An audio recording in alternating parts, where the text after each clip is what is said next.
Yeah. Well, Okay, we're live. okay. Let me hit that button. Then I know.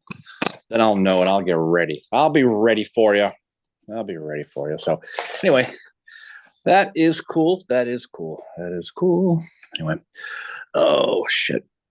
Oh, you know what I got to do? I have to fix my screen and I have to go online so I can read the comments, Mary. Mhm. Anyway, where the hell is this? You ever like look on your phone? You can't find a friggin' app. Yep, all the time. Oh, there we are. Find it. Okay. Okay. I got it. Anyway. Okay. Okay. I am rocking and rolling. So, yeah. So that was a good time yesterday seeing some museum-y stuff. That was awesome. That It was a was. good Good time being morning, Jim. culture. Oh, here we are live. You did Yep. say that. You did say that. Okay. Yep. Anyway, yeah, that's what the hell's going on Morning, there? Lynn. I gotta sign back on again. There's something stupid going on. Here we go. Anyway, yeah. Good morning, everybody. As we sign on to Shovel, I'm not used to you being on time. Admittedly, Mary, I'm not gonna lie to you. Ride. I'm like Morning, Tammy. last week. It was like, hey, you know it's 10 past 10, right? Yeah, it is. Well, morning, Tammy. Morning, Barbara. People still amazing me. People actually go on to this thing, but that's cool. Yeah, That that's is nice. cool. That's cool. Good morning. Good morning to everybody. We can start here in a second. So off we go. Now it's a rainy morning here in Plymouth again. It's going to change to snow. It feels like it has not stopped raining or anything here in a long time. And it was like 75, 80 degrees in DC this Yeah. couple of days And ago. Gettysburg, they were sitting outside at Foursquare having beers, which I was kind of jealous of that. Morning, Scott. Yeah. It's going to rain here forever, forever and ever and ever. It's like the movie Yes. Groundhog Day. Tomorrow's forecast is going to be rainy and gloomy. It's going to last for the rest of your life. Never seen anybody get more That's how down. do you, I've never seen anybody get more stressed about the weather than you. I don't get stressed about the weather. It's just, whatever. I need my vitamin D, Mary. Anyway, I'm having an issue with my little computer today, and no one cares about that. But anyway, good. So, yeah, so it was good to record again. It certainly was. We're going kind of getting back on the every other week schedule now. Another year of school, although your school's picking up again. You've been complaining a lot about that lately. So, it's busy. But I've only got like 4 or 5 months left, and then it's done finally. But yeah, and you are done forever. Allegedly, we'll see. I'm gonna go back to school again. I want to get my master's too eventually. That'd be cool. Lynn mentioned summer a few days ago in DC. Yeah, she lives in that area, so it was quite warm. Yeah, that was fun. We bumped into her down there in Alexandria. That's cool. That was pretty cool. That was cool. That's a nice area down there, Alexandria. I love Alexandria. It's so full of history. It's so cool. Lots of great restaurants and bars. Jim mentions it's overcast in Murfreesboro today. Yeah, it just feels like it's going to be that type of winter. Supposed to get some snow tonight, I think. It doesn't matter. We're going to be inside watching football today anyway, Mary. So let the snow fall. I don't think we're going to get like an inch. Yeah, we're going to get like a coating and that's it. Yeah. So we'll get going here in a second. So yeah, we released episode 122 on Friday night. So, which is that was fun with the Hunley, which is cool. Now, people have been asking about a Navy episode for a while, and the thing is I've always been fascinated by the H.L. Hunley story for a million reasons, and I remember sitting at the I think it was called West End Brewery, I think it was called in Charleston one day, and this guy was talking about the Hunley. The Hunley in Charleston is folklore. I mean, it's one of those things. I mean, it's like, and I mentioned in the episode, it's similar in a lot of different ways to the Boston Tea Party here up the street, and there are a lot of parallels to it. But when you go down there and you talk about the Hunley, I mean, people have all these. A lot of it's folklore, a lot of it's true. You have to sift through it, but the stories that they talk about are so cool. About my great grandfather was there. He says he was there. He saw the blue light on the horizon, and he talked about it. And the things, and it's a lot of it has been kind of debunked. Rachel Lance, the author, we talked about this, the PhD in from Duke, I think, Duke or Michigan, one of the two. But she kind of disproved that they couldn't have done that. It was cool that she commented on the Twitter yesterday. Yeah, she did, which was really cool. Someone tagged her and she got some. She got really cool. So she got her name mentioned on the podcast, and she appreciated that, and that was cool to hear from her yesterday. So that was good. But I think it's a great story. I think it's a fascinating story. It just reminds me. That story reminds me how subliminally claustrophobic I am, right? Yeah, I would not want to be. I mean, I've been in like, you know, like museums that have like submarines before, and it's like it's small enough, like it's claustrophobic in there, but I can't imagine being in the HL Hunley, which is like, you can't like it's like 4'3", like that's how tall high the ceiling is. And there was one guy that was like 6 feet tall that was part of the crew. It was like climbing into a tube. I mean, I've been in a handful of submarines in my life. There's a submarine base up the street here in Connecticut. There's one in Baltimore Harbor I've been in. There's one in Fall River, Mass. I've been in, and even the bigger size, the modern size ones are just uncomfortable. And Yeah. I'm not a claustrophobic person per se, but at the same time, when you're researching that, and you're talking about 40, in some cases, 4 feet diameter. Yeah. They're basically squeezing into a Yeah. cigar tube Yeah. or a Well, toothpaste tube or there's a something. painting of the crew on the Hunley, and it's really haunting because you got the guy at the front and he's holding a candle because that's the only light, and they're using a compass to guide, and they're all like looking up, like where we go, like kind of like what's happening because they can probably hear certain things, right? Like they could hear the singing of the one crew one time that they got so close to when they were doing training exercises. Right. Ryan mentions that the Hunley, along with the monitors, is something that really catches the attention of the European powers. Naval warfare is the area where the lessons of the Civil War are learned to a degree in Europe. So Well, kind of right. I mean, influences what happens going down the road. well, England was the unquestionable naval power in the world in the 1860s, Mhm. and I wouldn't say the U.S. passed them, but they got on their radar. I mean, you're building these ironclads and Yeah. in these submarines, and you're building these things, and you're ending up, the U.S. Navy was building their own. We didn't even mention it, but they were building their own submarine called the USS Alligator. They were trying to Yeah. build at one point along the way. So the technology, I think, forced these other European powers to step their game up a little bit.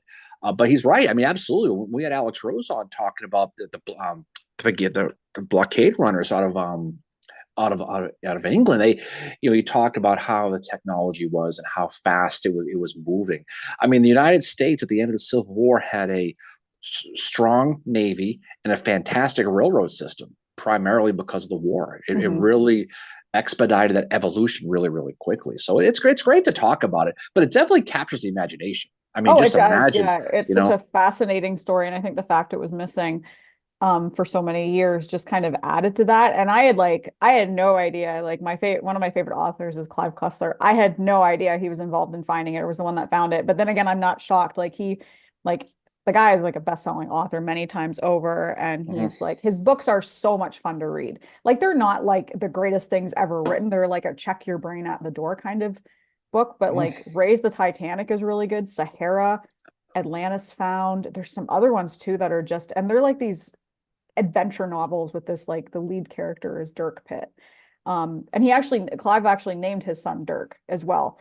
And it's just really, really interesting. It's, And it's unfortunate. well, I don't know, it's cool. The movie Raise the Titanic came out in like 1980 before they'd even found the Titanic.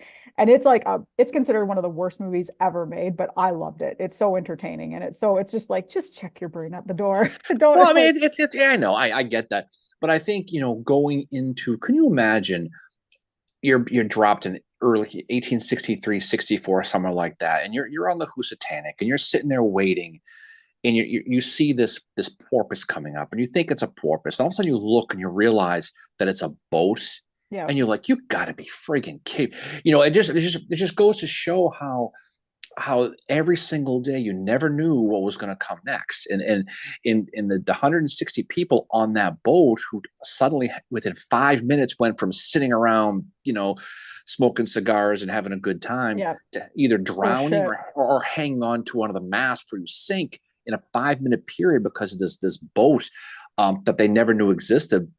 It just goes to show that how you can everything was so unexpected with that, Yeah. and it's still the people who all 21 of the men who died on the Husatan and the Hunley raids, the testing and the final attack, they're godlike in Charleston. I mean, if Yeah. you go to Magnolia Cemetery and you visit that, it's a great cemetery.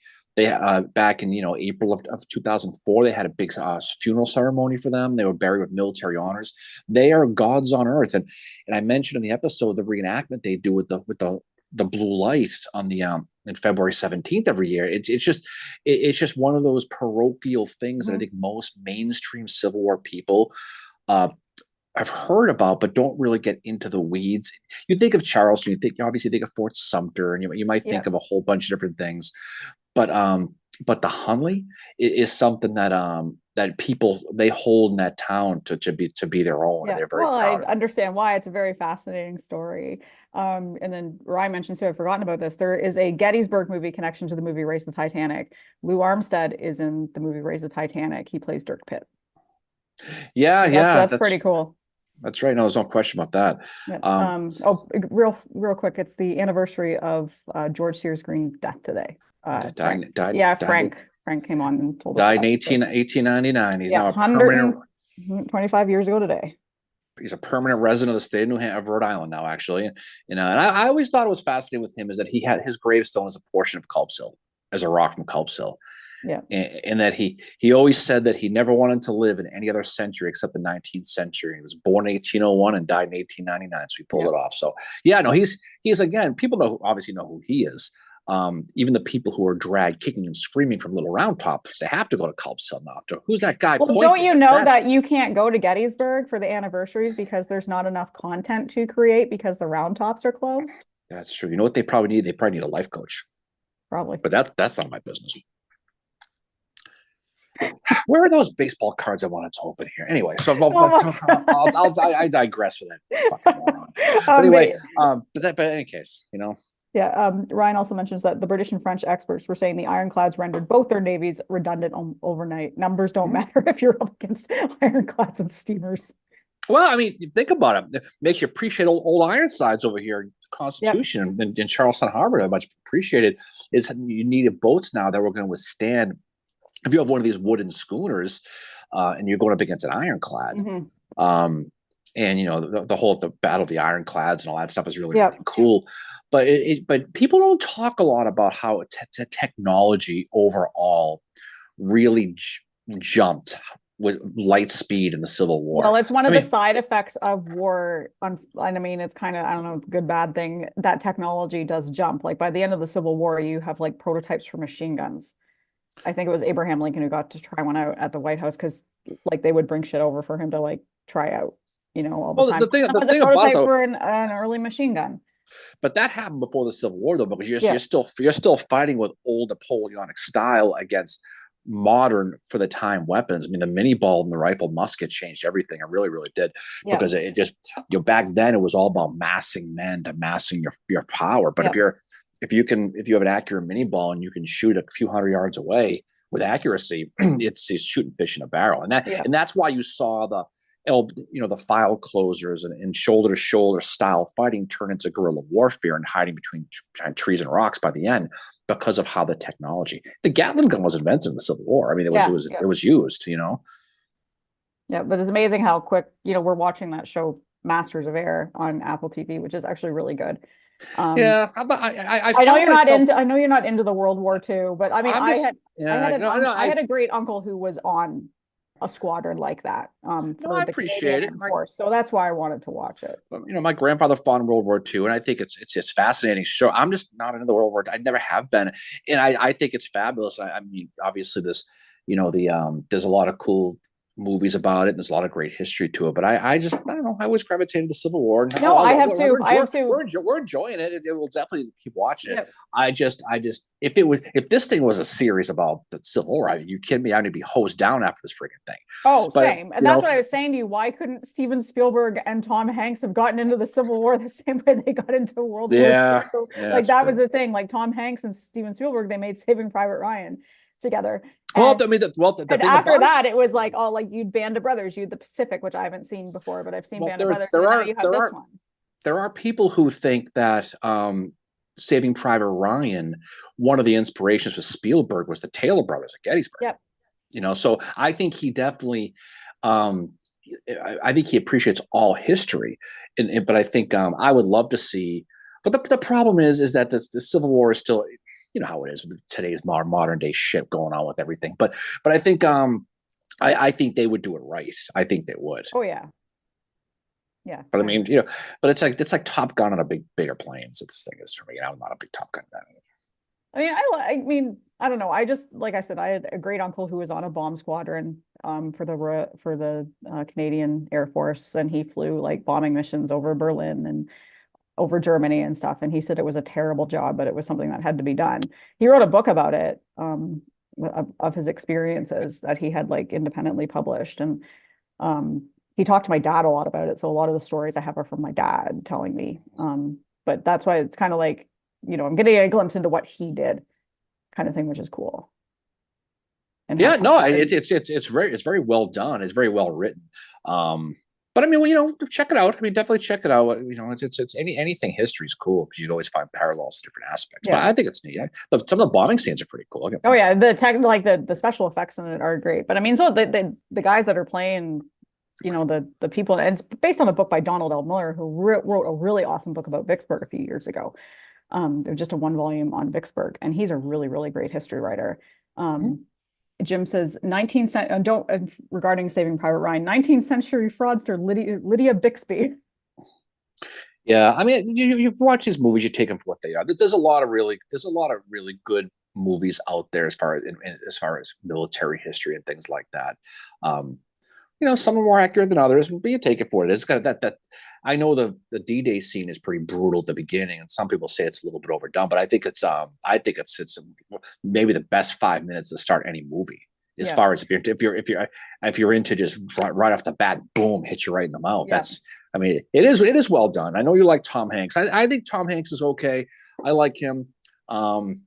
But I think he does a great job with these type of things. I think he has a real appreciation for history. Oh, he does. He did. Cool. He was the one that narrated the National Geographic documentary "Killing Lincoln," and he does a really, really good job of that. That is such a good documentary, and people stayed away from it because they thought it was the one associated with that terrible book by Bill O'Reilly. It's not.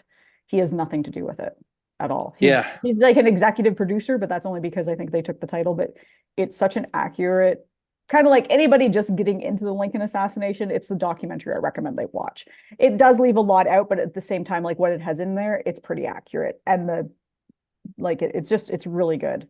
Mm-hmm. Yeah, no question. But just to go back, we were saying before about the technology. What was great about when you really get deep into the weeds about studying the Hunley, you realize that it was kind of the Navy was limited in the Confederacy, so it was the paying the privateers to basically, if you sink a Union ship, especially a warship, they're going to give you $50,000, which is a lot of money. It was like 1.8 million in today's money if you think about it. So you have people like Horace L. Hunley and people like that coming out and meeting up with people to try to build these things, because when you're looking at the opportunity to make a lot of money, mm-hmm. and you're a guy like a Wilson or James McClintock or these mechanical people, I mean, it's an opportunity to do something, whether it was for their country patriotism type thing or just for money. When Hunley and McClintock and Watson all got together, and they all came together because of their Masonic ties. That's how they all knew each other from. They pulled each other together from that to build this boat. And it's a lesson in perseverance, because think about it. And when everything you build, if it sinks and people die and you keep doing it, I mean, that's no matter what the hell it is, you got to give them credit for it, I mean, I knew of the Hunley, but then it was like maybe 6 or 7 years ago, Cracked, the humor magazine, came out with, they did these really good humorous history pieces. And they talked about the Hunley in a couple articles, and it was very accurate, but it was also put kind of a funny, in a dark way, twist on it, talking about how like they would the guys had to whatever they were paying them must have been good because they kept going on it, and then how like the inventor ends up dying on it, and all, it was just they made it into such an interesting story. I mean, it is anyway, but it was that was kind of like my introduction into learning more about the Hunley, was that article that I read on Cracked, which was kind of not the place you expect to find out about history, but it's actually a pretty decent place to find out about and the sad thing about Horace Hunley himself, as we mentioned in the episode, this is a guy who just woke up, and when he grew up, he decided he was going to do something great. He kept a journal. Every time he had an idea, he wrote it in his thing, and he came up with this idea. He was an attorney, and he had some money, and so he ends up getting involved in this venture with McClintock and Watson to build this boat. And the thing about it is they spend so much time and effort testing and making sure everything worked. They had this hand crank to make the thing go, and he dies because it sounds like someone forgot to shut the window. Yeah. Right. And that's the thing. What gets you is, I mean, it sinks the first time. And if, people, it goes to the bottom of the thing, but because the captain, Lieutenant, Payne, Yeah. Or Captain Payne rather, the story is he stepped on the mechanism that made it sink while he was standing outside. They bring it back up. Hundley takes it over. They take it. It went to the Confederate Navy for like 10 minutes. Yeah. And then Beauregard was like, no, this is Beauregard thought it was too dangerous. Hundley does it. He tests it. They're going to go sink under the CSS Indian Chief. They're going to do that whole thing. And the story, no one really knows, but it sounds like maybe Hundley himself forgot to shut the conning tower all the way. Yeah. And then it went under and it filled with water and they all drowned. And there's that story of Hundley. They found his body at the conning tower with a candle in his hand, trying to hold on to the last bit of oxygen, which if you have a candle lit, it's eating the oxygen. I don't know why the hell he would have done that, but that's what gets you. And then the ironic thing about it was when they do hit the Housatonic and they blow it up, it sounds like science and blast trauma. They did do it right, but they all died anyway. Yeah. And it's like reading about that was just like basically what it is. It's like lethal pulmonary trauma, which it just shuts you off like a light. Like 1 minute you're on and the next you're literally off. You don't even feel anything because there was no trauma to their skeletons at all. They were just sitting there still in the same positions that they had been. And like, I read the paper that Rachel Lance wrote about it. I think it came out before she wrote the book, and it had all this like science and like math equations. And I'm like, I don't understand. So I'm like kind of skimming it, taking in some of the science behind it and all that, but she explained it very well and like what they had to do to determine that was how they died. But in a way, I think it's kind of good that it waited this long to be found because, again, going back to the technology, forensics had advanced so much that even though we didn't know a lot about these guys, we were able to tell a lot about them from the analysis that the forensic anthropologists were able to do to their skeletons. Like we found out the two guys that were in their 40s had the beginnings of arthritis. Actually, one of them had quite advanced arthritis. They lived really, really hard lives. And just the thing they found was on Captain Dixon. They found that he definitely had a wound on his thigh, which kind of corroborated his story from the Battle of Shiloh that he had been shot, but his coin had saved him, but he did have a mark on his thigh. So there was enough of his body, as gross as it sounds, left that they were able to tell that. So in a way, waiting that long to be found was beneficial because we might learn more about them that way. You'd be surprised how big that coin is in Charleston. Like they sell replicas in the Lash Center where the Hundley is, but that coin represents so much to those people down there. And I was telling you the story a couple of days ago. I don't think it was in the pocket. I think it was just you and I hanging out one time.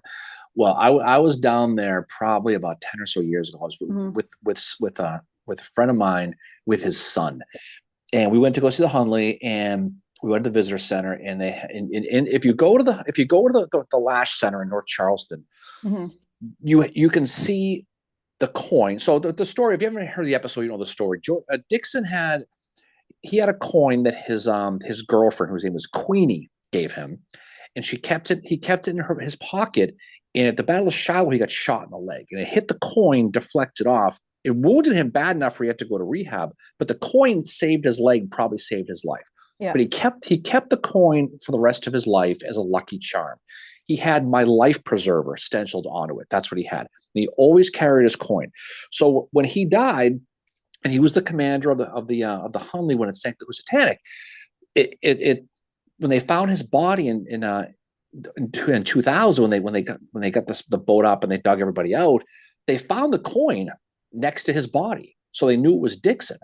And that coin, they sell replicas in the visitor center, and so we went there one time, and you're looking at the coin, and you see Dixon's coin, and you see his Royal Arch Masonic gold watch fob.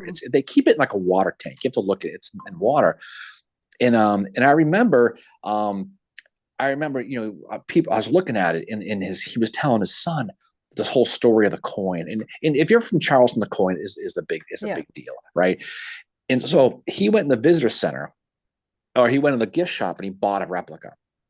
And he didn't, and he stuck in his pocket. We get back out to the car, and he goes to his kid. He goes, "Hey Mario, check out what I have." And he pulled up the replica of the coin. He goes, "I stole the coin." Oh my And the God. kid goes, "Are you sorry?" He like blew him away. He's like, "No, I bought a replica." Yeah. But I mean, but the thing is, if you go to Charleston, you go see the Yeah. coin, and you go see Big Red, the Confederate flag, the Citadel. Big Those are the Red. two. That's the original flag. It's the flag of South Carolina. It's red with the palmetto tree, but Yeah. the moon's faced the other way. Oh, because they're at war. Yeah, but it's really really cool. If you do, first of all, if you go to Charleston, it is one of the Charleston is beautiful. It is one of the best bar cities you will ever go to. Go to Holy Grail Brewery, right?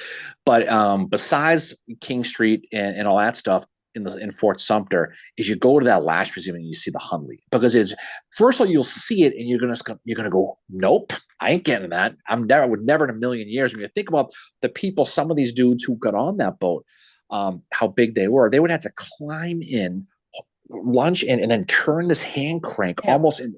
It's like everybody jammed into a VW bug. And that's how it was. And then you're going underwater. Now the boat didn't submerge, because Beauregard wanted to make sure, because the previous incidents, that the conning tower always stayed above the surface and the boat stayed above the surface. But still, you're in the water, and that has nope written all over for me. I'm sorry. Yeah, I wouldn't do it at all. You throw a snake in there, and that's it. I'm done. That's the holy grail. F that for me. David said, "Great episode on the Hundley." Well, thank you. He must be getting ready for the big Lions game today. Yeah. I don't think I'm going to be rooting for the Lions. I think they're going to get the ass kicked personally, but I think it's going to be. I hope it's a good game. I think the Chiefs game will be close, but I think San Francisco is going to make them send a message today. But hey, I hope for the best. I'm rooting for them. I just, it's what it is. But hey, good for them. Good for them. Yeah. Bulldam's on here, and he said, "I think there remains a theory for CO2 being a possible reason for the crew losing consciousness." As well as that's still a theory. There's no theory that's wrong. But here's the thing. So we mentioned Dr. Rachel Lance, okay, and the thing was, when you look at the previous sinking, the one that Horace Hundley died in, they found the bodies in a state where they were trying to save themselves. Right, there was Hundley and other men were in the two conning towers. The other men were away from their stations. They were trying to avoid the water. That's what they were. When they found these guys, their skeletons were literally still on the cranks. Hundley himself, not Hundley, Dixon. He had his legs crossed and his arms still on the table, looking forward, like waiting for the blast to hit. So if there was a CO2 thing, and Rachel, I don't want to speak for her, but she talks about this, because that was one of the theories, was that if that happened, they would have had time to react to it, and they would have moved, they would have done something. They literally were frozen in time. So according to her, okay, that the explosion would have happened in that blast wave, which was only about 20 feet away, would have gone right through them and shut them off like a light. And that's what she theories. She said, and I forget exactly why, but she said if it was a CO2 thing, there would have been more of a struggle. They would have not been in position, because their bones, their hands were on, all of them were on the cranks as if they were still going, and they just stopped. So she sort of debunks that theory, but again, the reality is no one really knows. We'll never know. So it's still plausible. Like, it's still like, I mean, I don't think she says, no, this is exactly how it happened. It was just one of those things we'll never 100% know, but I think she gets us closer to an answer. And it makes sense that if they're just there and but didn't like Dixon's head fall off or something? Well, I mean, it's gonna, yeah, I mean, that's gonna happen. I mean, but I mean, but yeah, you can go on and you can Google the Hundley and bodies. You can't find body pictures. There's a couple out there, but there are ones where there are basically drawings of how their bodies were set and how they were. They knew there was only one body, a guy named Ridgway, James Ridgway. He was the only one they were able to DNA identify. Mm-hmm. The rest of them, they knew where they were based on where they were in the sub, because they knew who sat in each station, and they could tell by where their bodies were placed who was who. That's why their graves are marked pretty well over at Magnolia Cemetery. Yeah, well, they're all buried together in this one long. They're each in their own coffin, obviously, and they had like a big funeral for them in 2004. Mhm. And the one guy, Dixon, as you were talking about in the episode, he gets a Masonic funeral. There was Masons in procession at the funeral as well. I don't know who the hell you're talking about. You mentioned that. Whatever. Anyway, oh, Tony mentions his great grandmother's house still stands in Charleston. Charleston is awesome. It just is. It's a great area. Very pretty. It still has an ordinance in the town or the city that the tallest building has to be a church. So there are no skyscrapers. So when you're going over the Ravenel Bridge, if you're coming from Mount Pleasant, for example, like from the north, it looks like one of those old timey Boston, New York, Chicago pictures, like the 1900s, before the skyscraper. So definitely check it out. But again, that Lance seems, she theorizes, and she knows her stuff. That if it was suffocation, if it was drowning, if it was monoxide, their bodies would have been in a different position. They would have, it wouldn't have been that sudden. Yeah. But that's, again, she makes her point, but her point could be disproven 10 years from now. So, but that's exactly. That's what she goes with. So I think they'd had to do a lot of experiments to like prove it, but I mean, good for her. Bill mentions amazing feel to that city, great walking city regarding Charleston. Oh my God, and there are a lot of cool little Civil War tours you can take. Yeah. But I'm telling you, you go to Charleston, Mary, or we'll go at some point. If you go to Sumter, you take that first boat out in the morning. And if you do, they let you walk. They raise the U.S. flag over Fort Sumter, really cool. Which is really cool. If you're from the north, it's a pretty good thing. From your south, probably not so much. But they raise the flag out, and people just stand there in awe. Like, I'm at Fort Sumter watching the U.S. flag be risen. Yeah. It's really cool, even if you're not a history nerd. But there's a lot of cool places to go. But Sumter is just a really cool place. I mean, Charleston is a really cool place, no question. I mean, I've been to Sumter, unfortunately, but I was to Fort Moultrie, which was really cool, which was where Reynolds was stationed there before the Civil War. Sherman went there when Reynolds was there, and he talks about seeing Reynolds. And there's a few other ones stationed at Moultrie as well. But it's a really cool. Who was a sergeant major at Fort Moultrie? Edgar Allan Poe. Yep. Yeah, nevermore. That's really cool. Lynn says, I'm going to Charleston in March. Thanks for all the tips of things I'll look for. Lynn, you reach out to us before you go, and we'll give you some places to go, okay? Because I promise there's a lot of cool places you can visit that are off the beaten path in town that word of mouth has taught me about. So definitely reach out. I'll send you a list of stuff because there's a lot of cool places you don't want to miss. What's great about what you'll like about it is the rooftop bars in Charleston.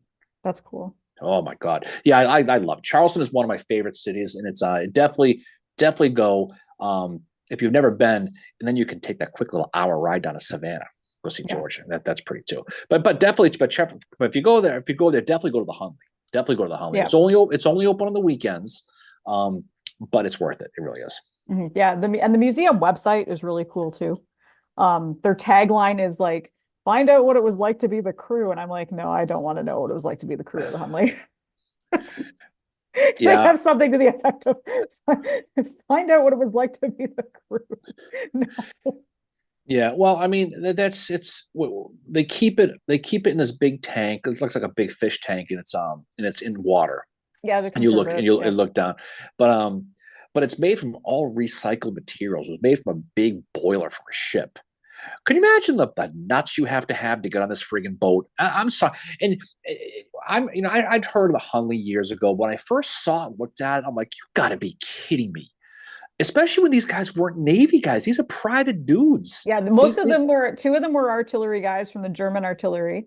And then four foreigners. Yeah. And the rest of them were from the US or the CSS Indian Chief as well. They had sailed on there, I think. No, it's but it's great. And if you go to I know about Charleston. If you go to Charleston, you got to go to Boone Plantation, which is just outside of the city. It's in a town called Mount Pleasant, and it's basically it's an old plantation, but they have the slave quarters still. It's still, but I mean, but they do it right though. You can go. It's where North and South. The one with Patrick Swayze. Yeah, North and South. Yep, North and South. It was filmed there, but you can go down the hill, and there's a big there's like a river, and all the clay from that river was one that was used to build Fort Sumter. Mhm. That was the actual clay. But if you go into the slave, they're like these buildings, you they have TVs with videos that talk about the life of the slaves. It tells it doesn't lost cause it tells it the way Yeah. it is, but it's definitely a powerful thing to go to. So if you go to Boone, if you go and do the tour, it's really really cool. They don't let you take pictures inside, but I know someone who snuck a few pictures. Well, la di da. I'm a rebel. I'm a rebel, Dottie. I'm a rebel. But it's pretty cool. But those places are really neat to visit because you really see the lifestyle of how it was. But yeah, it's pretty cool. Actually, it's almost the anniversary of January 30th is the USS Monitor launching at Greenpoint, New York. Yeah. It's coming up. Yeah. So we got to do some more Navy stuff, but it's an important thing to talk about. Brown waters, blue waters, whatever water you want to talk about. There's a whole bunch of cool ones Oh yeah, to talk the about. Navy's very actually Miller in his book about Vicksburg, he talks a lot about that, about kind of the lead up to Vicksburg, like how, you know, the Navy had tried to take it by themselves and it didn't happen. And then so of course it ends up being a joint effort, Navy and Army taking it. Oh, by the way, a couple days ago was the anniversary of Hooker taking over the AOP. Yeah, no, that's just coming out of that post Mud March theory. Yeah, old Joseph Hooker. You talk about a guy who, like McClellan, he was great at building infrastructure and shitty at following through on execution. Unfortunately for him, but that's the reality of Joe Hooker. Yeah, and today is the anniversary of the operations around New Bern, North Carolina, which one of the crew of the Hunley participated in. Yeah. And he came back in time to be on the Hunley. So that's interesting too.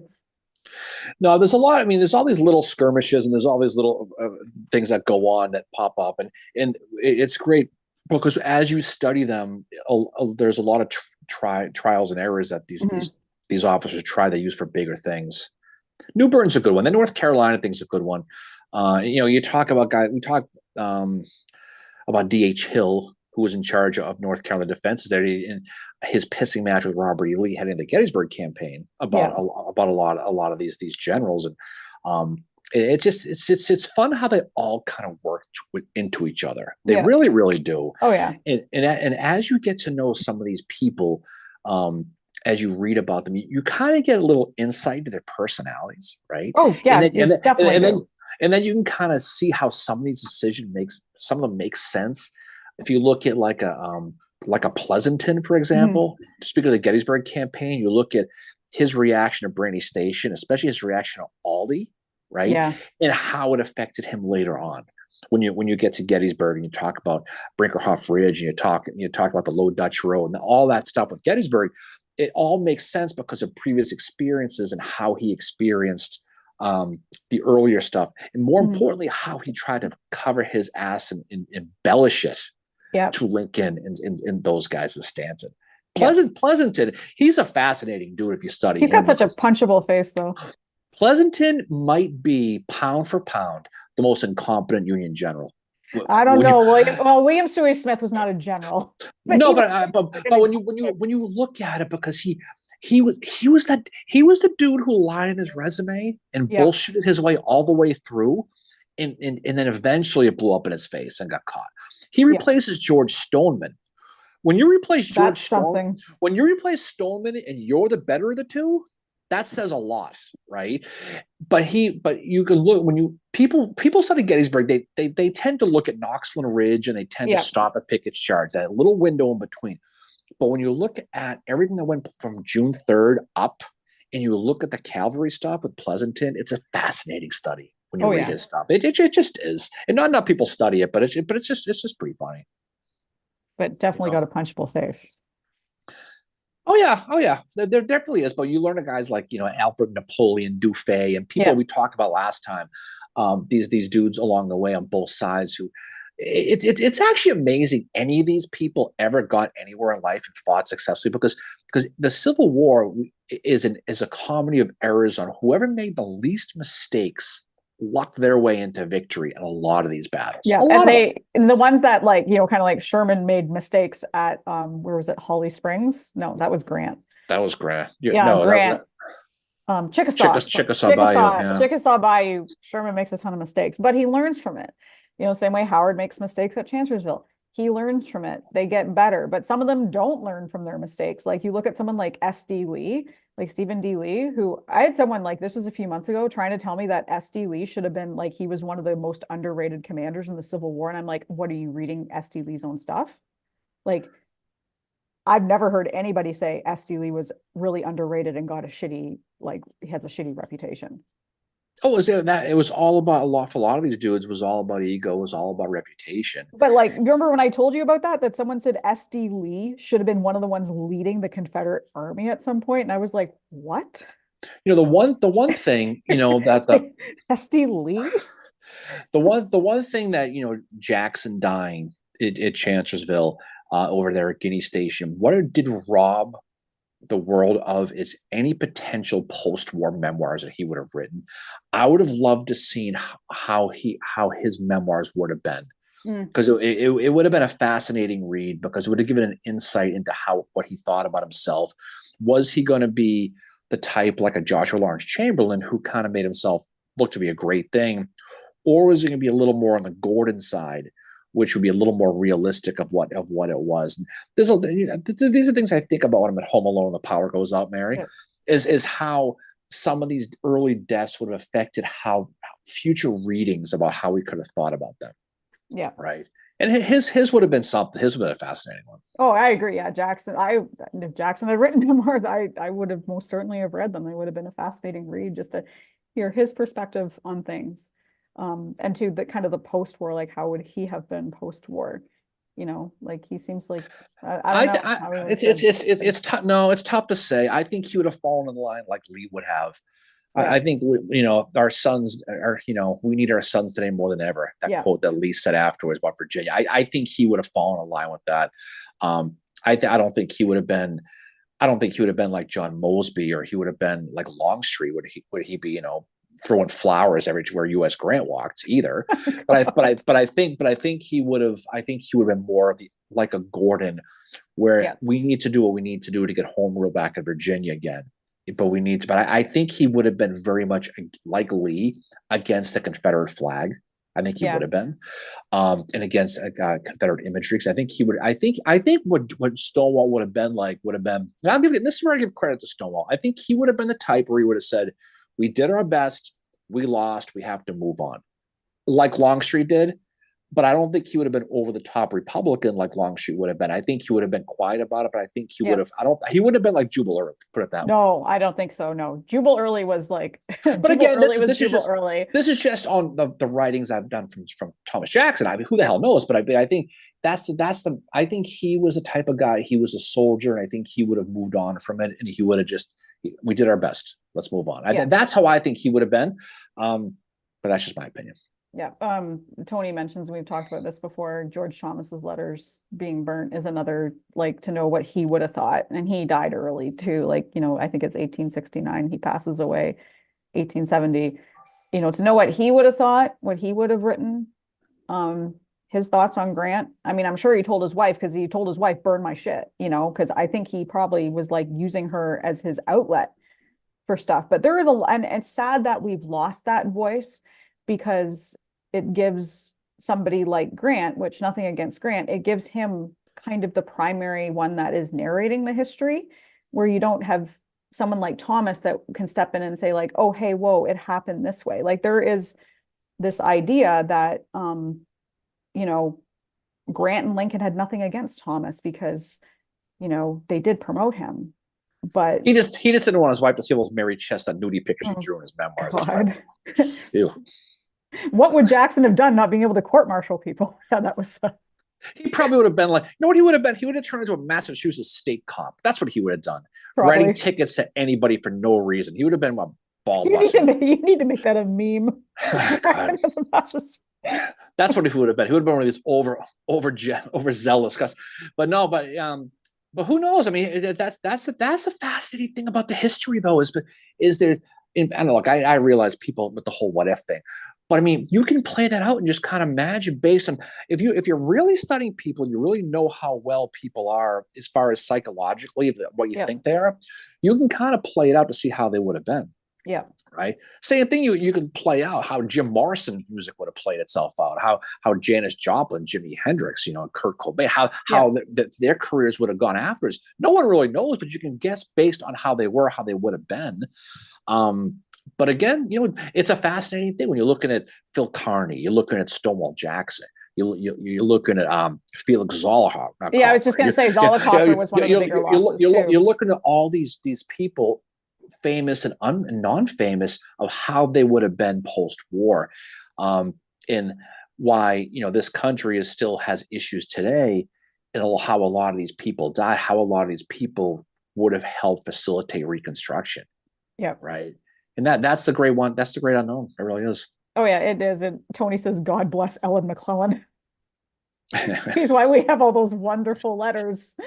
And I mean, they are great letters, but they were not meant for public consumption. And that's the thing, like I always mention to people, like when they say like, well, he wasn't very nice to Lincoln. It's like, well, Lincoln wrote some stuff in private that wasn't very nice to some people. And, I think is John Nicolay and John Hay, they did try to shield some of it, but it's been discovered, that Lincoln could be a dick to people at times, like any of us can. But yeah, like McClellan is just venting to his wife about all that's going on. And yes, the man had an ego on him, but who doesn't? You're in charge of the Army of the Potomac. You have to have an ego on you.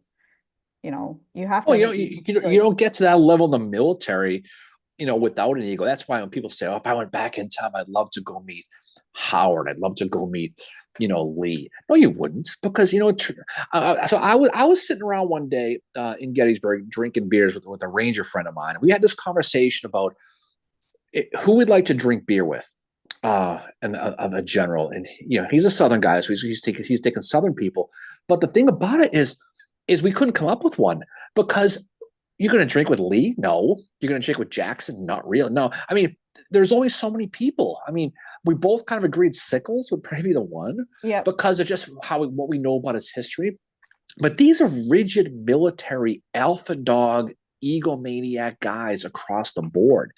So if you want to go meet with one of these guys and have a beer with them, I don't think you're going to like what you see. Is what it's a great type of exercise to run through in your mind.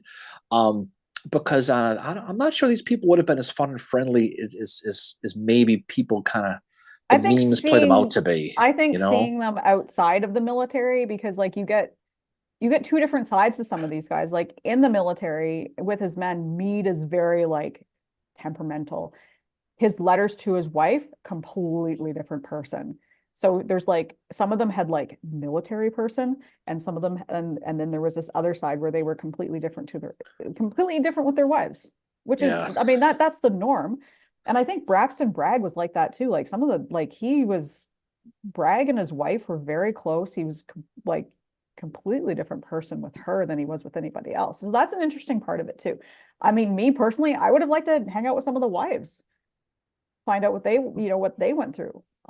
What life was like for them. And I mean, we can learn some of it from the letters they wrote them. You really think so? That hang out with the wives and all? And just talk to them. Do you remember a conversation you and I had recently about someone? We met someone's wife recently in an event, and you thought she was a bitch because who she was. No. Do you remember? Okay. No. It was at Lodge one night. Yeah. Do you remember what we're talking about? Oh, I know who we're talking about. Okay. And the ego she had. And now you want to talk about a general's wife? No, I don't know. Like they're not all like that though. Like there's the one Mason's wife who was really like Mary hates everybody. It's so funny. No, I don't. Anyway. I was legit in my thinking she was how she was because others agreed with me. Because she had an ego, because she was married to someone who was a big dude, and you're talking about McClellan's wife or Howard's wife? Talking about Tangy, no, but Howard's wife would hate you though. I mean, anyway, obviously. Whatever. But no, okay. All I'm gonna say about the Mason thing is that I've met another Mason's wife, and she is so sweet. She was the exact opposite, and she had every right to be that way, but she wasn't. Okay, fine, whatever. But this one woman was a bitch to everybody.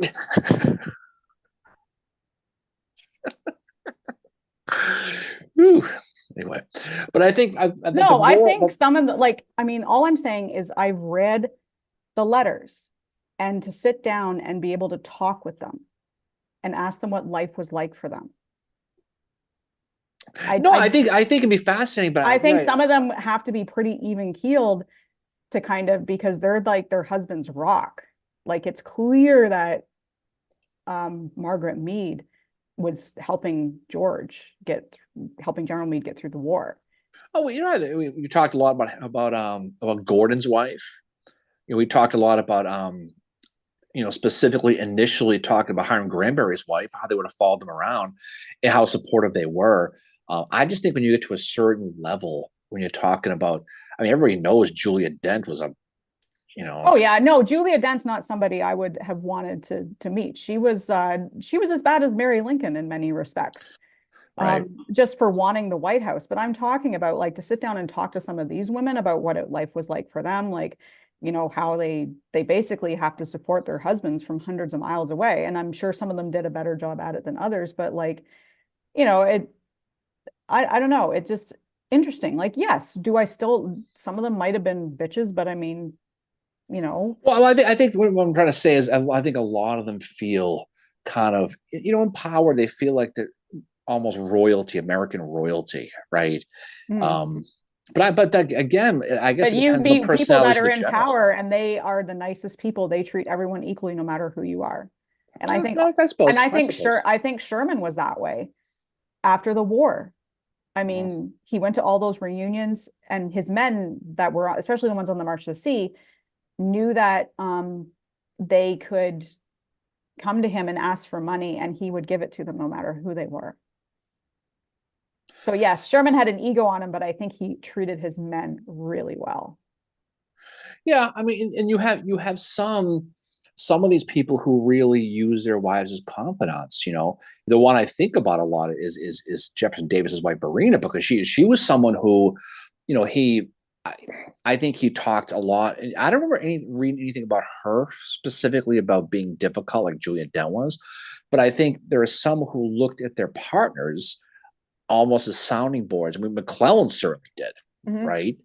Lincoln probably did, but I think Lincoln realized, Mary Lincoln Oh, was Lincoln on, had to stop telling Mary stuff right, because she was gossiping like crazy. But yes, they were right, sound like Elizabeth Howard was Howard's sounding board. He would tell right. her a lot of details that wouldn't be told today. But I mean, that's how it was a letter that he wrote to her that I found out that Howard was going to be, he was really seriously being considered to be in charge of the Second Corps when they were trying to think of what to do with the Right. 11th Corps after Gettysburg. And he doesn't write about it in his memoirs. So sometimes the stuff that's missing from the memoirs, you can find out about it from the letters that they're writing, if they exist. And that's how I found out. In one letter he's writing, it's probably going to be me in charge of the Second Corps. I don't know what else is going to happen. And it was a couple weeks later, he was saying, okay, that's not going to happen. I'm going out west now. It changed like overnight what was going to happen. But that's like, Mhm. we had wondered, especially me, okay, what's happening with the Second Corps? Because there's a lot going on with the 11th and 12th Corps post Gettysburg. Questions about, are they going to keep leading it? Are they going to start dividing it up amongst the other corps? And there he is writing to Elizabeth Howard, I'm probably going to be placed in charge of the Second Corps. Yeah. But that right. There was we've talked about that a million times, but I guess they do, a lot of them do use their spouses as Yeah. as confidants, which is probably the way it should be. But I think Mhm. it's pretty.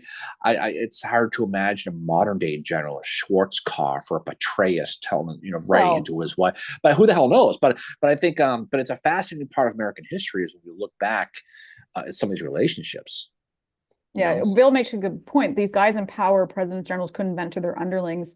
Their wives were their sounding boards, as you said, and their avenues to express them. And that's why the letters are so interesting to read, because you find out Mhm. so much more that you're not going to find out in a memoir. Now, Howard is not like McClellan. He is not like ripping on anybody. The worst thing he says is Yeah. that Hood was stupid. That's the only thing I've ever found. He doesn't rip on anybody. Everybody in Hit, like it's all positive to a point where it's like, this guy's literally Ned Flanders. Yeah, and I think a lot of these guys, Meade's letters to his wife Margaret were really cool because, especially around the Gettysburg campaign, he Yeah. thinks he's going to be arrested, and this and that. But again, it's good they have that. But I know and you could probably, when you look at all the more famous A-list generals, North and South, that most of them have a wife that they confide in. Yeah. Or followed them around in camp or did something like that. Yeah, like Granberry, like which is probably a very understudied aspect of the war if you think about it. You could, the real wives of the Army of the Potomac. That could be a good show. Oh God. Well, Tony mentions Lincoln's Generals' Wives by Candace Shy Hopper is one book. I do know that, or Hooper. I do know that, like, I don't Cooper, think Jaws. Yeah, I do know that Elizabeth Howard, I don't think she ever went to visit Howard at the front. I haven't found that yet. No, because she had 37 kids to worry about. I know. She had so many. There was one letter where she was like, I have to stop writing you right now because I have a small rebellion on my hands. I mean, did Howard ever wear pants back in Maine No. ever? He's like, they had like 3 kids going into the war and then a couple during the war and then like 4 after. This is a guy who Porky Pigs it everywhere he went, and hanging around Lee's, Maine, apparently. But I don't believe she ever did. But a lot of them did, though. A lot of them did. But he was. We look at the letters that Howard wrote back home to her. I mean, he certainly confided in her, though. Oh, he did. And right? she would write him and say, like, when are you coming back? And he's like, I'm going to try and get back at Christmas. And there was one that he wrote actually around just before the Carolinas campaign, which the anniversary of that is coming up on February the 1st, saying, I can't, now we're going into the Carolinas. He couldn't get time to go back to see his wife. Not even at Christmas. And there was one letter where she wrote where she was like, so Santa didn't come to visit this year. She was like, don't worry, the kids are okay.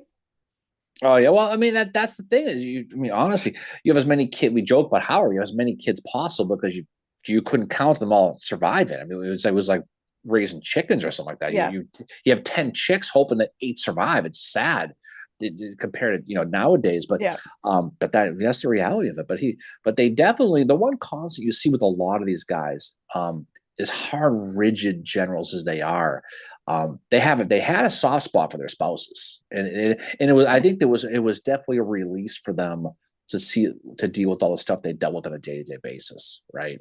Oh yeah, that's like Howard would apologize to her if he didn't write her for like 2 days, like say like, I'm sorry, I haven't had time, kind of thing. But they like, funny, not funny, but religiously wrote each other. Scott said Miss Howard was too busy taking care of Chancey. Yes, he was kind of like, once she would write him and say like, he's walking now, and this is the kid that was born on the anniversary of Chancellorsville, literally on the day, and that's why he was called Chancey. Barbara asked, were any famous generals lifetime bachelors, never married? Sedgwick. Cedric was definitely one. I'm trying to think of Joseph Hooker, how his situation was. Yeah, but he was married. I guess I'm trying to think of the party boys, how they were. But Cedric was, who the hell knows? I mean, but I think a lot of them, I think marriage was a little bit different back then. You got married when you were relatively young. But yeah, but this I'm sure there's a few out there. Yeah, I know Sedgwick was probably one of the more well-known bachelors in the Army of the Potomac, and Hooker was for a while too. But I think Hooker eventually got married after the war. Allegheny Johnson. Frank said Allegheny Johnson was a bachelor. Allegheny Johnson was a bachelor because he was smart. This is a guy who, I mean, he lived the dream. This guy, when he got his foot shot and he went back to Richmond for rehab, that this guy, I mean, he threw more balls around than Larry Bird did. He definitely lived a life. Another guy who was big with that was Henry Kidd Douglas. These good-looking young generals who took advantage of the bachelor life. But Allegheny Johnson was one. Earl Van Dorn. But Allegheny Johnson is a very underrated bachelor who enjoyed. We were talking about Hancock a little while ago. Heath, for example, he was a guy who would hang around old Winnie Boy in Mexico to try to get his residual girls who when Hancock didn't want. He's kind of like the real life Goose in Top Gun, if you think about it, right? Yeah. That's kind of how he was. So I mean, these are all young, virile guys, military guys who went and did what they could with that. But that's but a lot of them died before they got married.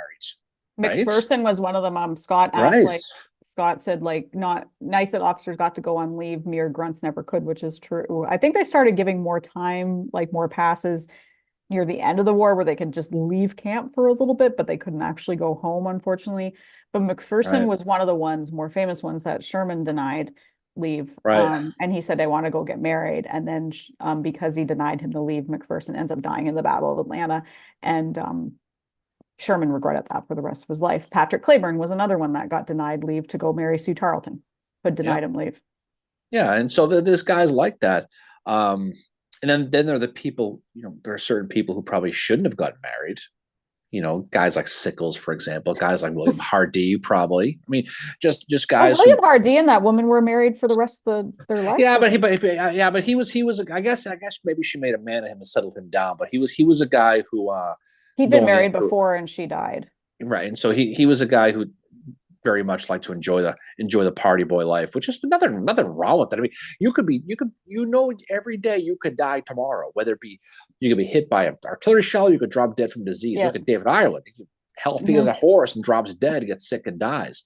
Leonidas Polk gets Yeah. hit by an artillery shell walking on through the mountains. I mean, anything can happen. So you live for the day. Probably a pretty good attitude, actually. Yeah. I mean, and Polk tried to run away from it. Well, I'm just saying. I mean, I know. you're waking up every single day, and this is no different from today's military. Thinking today could be the last. This could be it. Mhm.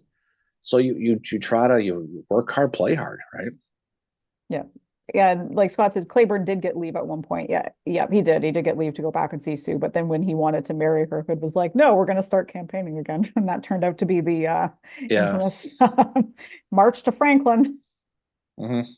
Yeah, I mean, who knows? I mean, these guys have their own specific personal lives and they have their own things, but thank God for the letters though, because they do tell a good story that has since turned into books. I'm sure certain people don't like the idea that their letters home have turned into books and after they're died. Uh, I bet you. I bet you McClellan, you mentioned him. I bet you he wishes he didn't write those damn letters. I bet you Ambrose Wright wishes he didn't write those damn letters after Gettysburg, Oh, yeah. to his wife back in Atlanta, because it ended up turning into a big cluster after that whole fiasco the second day at Battle of Gettysburg with Longstreet's echelon advance, right? So Yeah. that's what happens. Stuff gets out, emails get leaked, right? Same Yeah. deal. Same Yeah. deal. Hood was a bachelor for most of the war, I think. But there's a new person on here, Big Mal. Do you think it was the right decision to can Doubleday after Gettysburg? He didn't get on well with Meade, which didn't help his chances of staying in the army. Yeah, he takes over Gettysburg after Reynolds gets shot. He gets very temporarily, he gets field command until Howard gets it, but they replaced him with Newton pretty quickly, and I think he was somebody. Doubleday was part of that Doubleday, Sickles, Butterfield's triumvirate that Meade did not like. And I think the first chance he could to replace him, he did. But Newton was an up and coming guy. The thing about Abner Doubleday, though, people have fun with Doubleday with the whole baseball thing, all Yeah. this other stuff.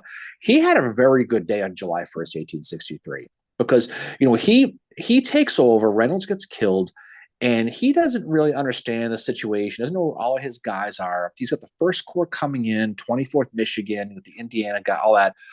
But he wisely tells Rufus Dawes, 6th Wisconsin, to stay back, and he has them lay down on their stomachs. If you know the area, right behind where the Doubleday statue is, that little area right in there. Yeah.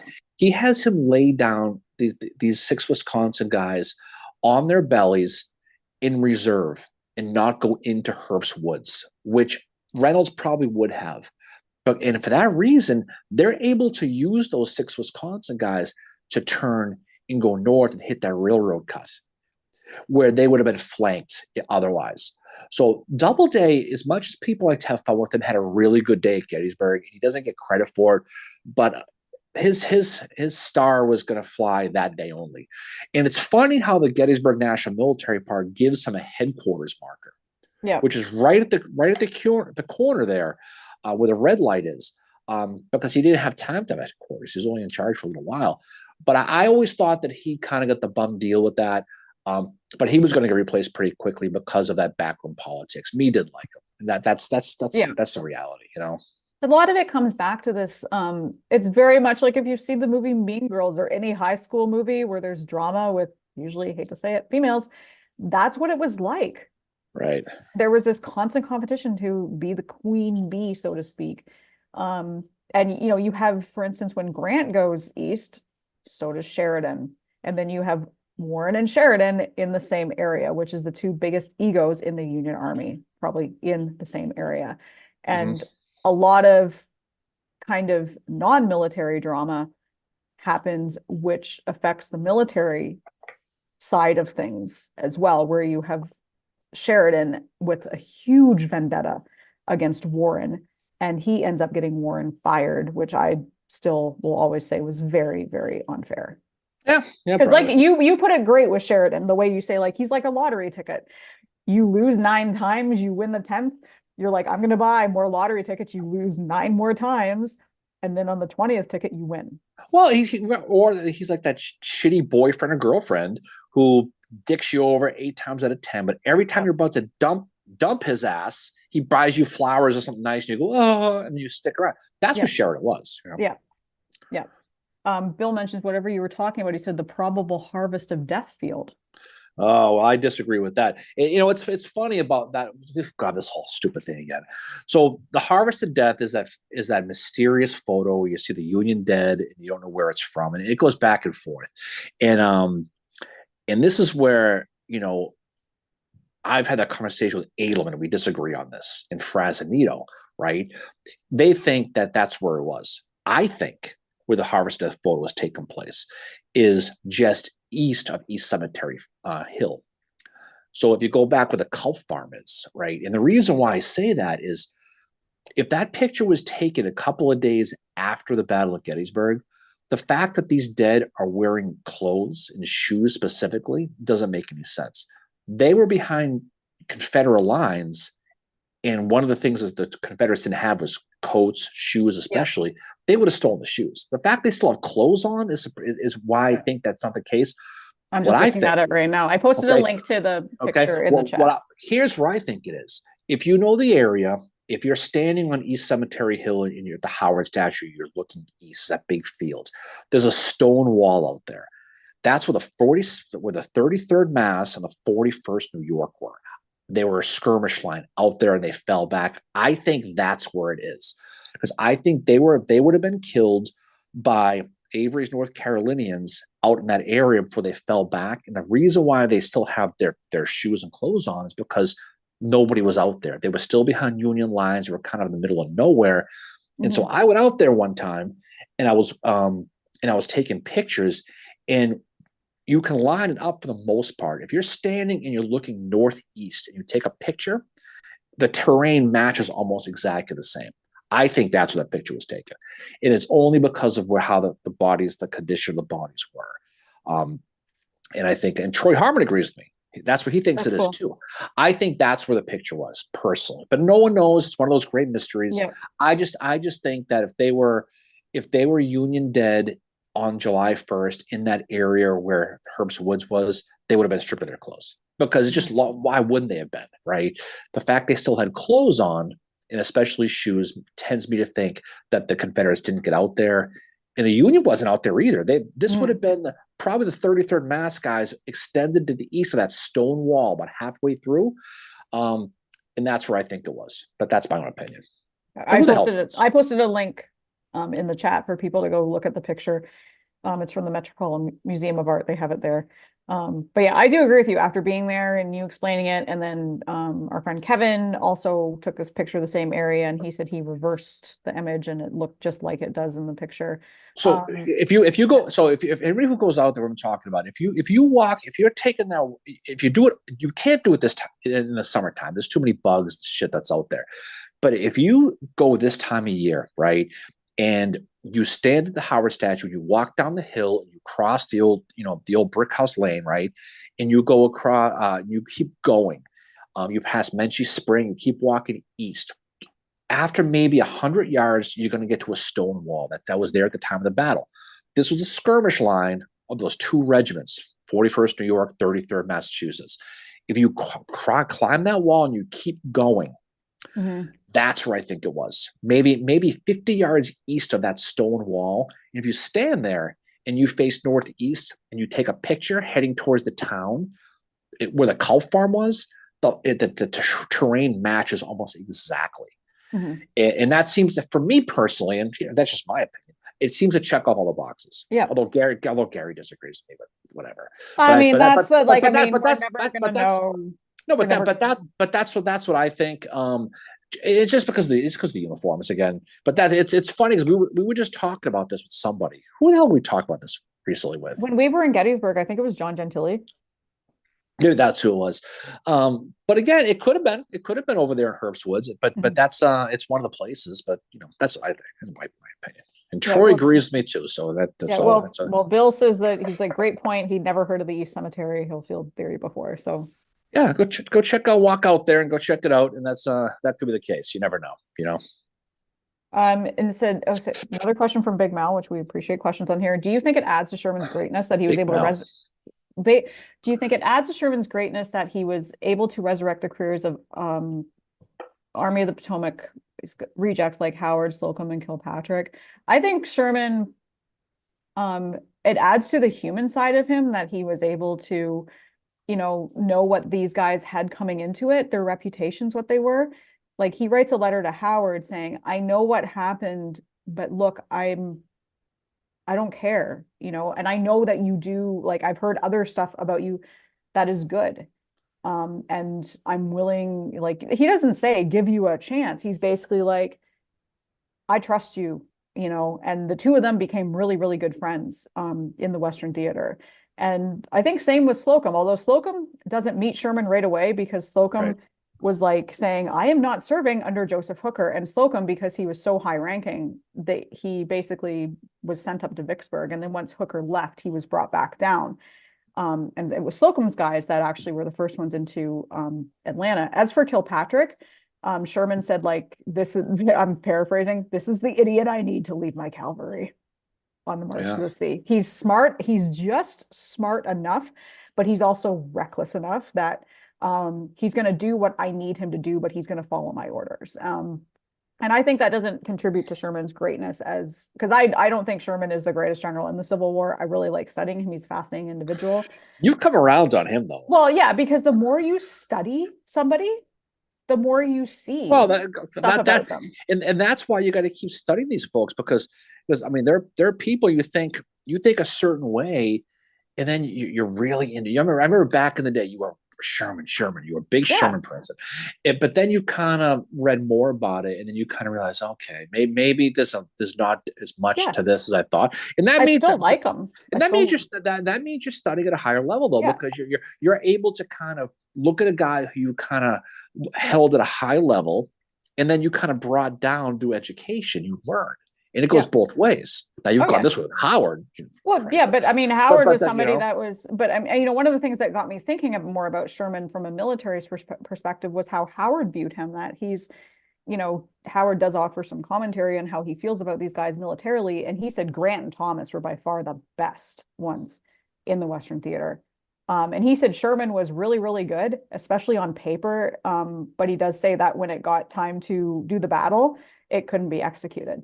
Like Sherman just was not good at executing the battle at all. He was no Grant. He was good, but he was no General Grant. And I think Sherman benefited a lot from having Howard and Slocum and Blackjack Logan as well, and McPherson and Thomas with him because they were probably some of the best subordinates to have in the Union Army. They followed orders.